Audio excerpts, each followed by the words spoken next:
So I wanted to tell y'all guys about a lot about my new instruments. I'm going to be giving some more demonstrations, tell you where they came from. The first one's about the Wayback. The Wayback is when I wanted to experiment with having a good twangy sound on a kind of lap steel style guitar. Came to me from a lunch box or a pencil box, rather, that I had lying around a long time from old school days and things like that. And when I first put together, this is one of my first times trying ever. What was interesting about it is I was just freestyling. I had nothing to do. I had a piece of wood.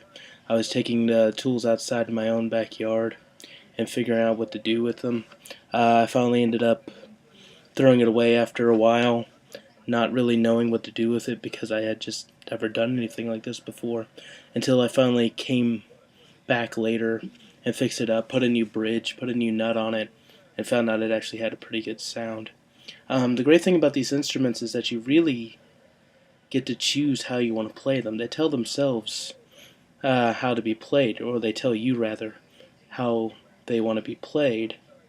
And so you learn by picking up different instruments, picking up a pick, picking up screwdrivers, how you want to play them on either a slide or in a hammered style. And I do a little bit of both.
When I first started fiddling around with these things, I started by putting in a new bridge, putting in new things, just nuts, clothespins, trying to figure out how to get it to have that tension to make that real bright sound.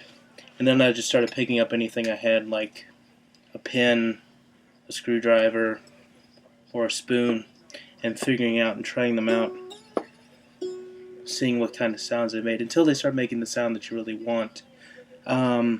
And it's all just about freestyling, and a lot of times, like you have this, and a lot of it just had its own artwork on there from a kid. I don't even remember his name. I just remember I had his pencil box at some point. I started marking the frets out. This was actually a mistake on the frets. I go basically by ear. Most of the frets are wrong. You have to mark where you think they go, but as you start to tune them, you start figuring out where out of tune they are and how you have to compensate for that. And as far as making it and fixing it, you just have to go with the flow half the time. Blues and bluegrass really lend themselves well to these homemade instruments. I hear all the time about people who made their homemade banjos, dulcimers, guitars, stuff like that. And back in the day, from where the roots of bluegrass and blues come from, they made their own instruments anyway, especially in Delta blues and things like that. So I really wanted to learn how to do that.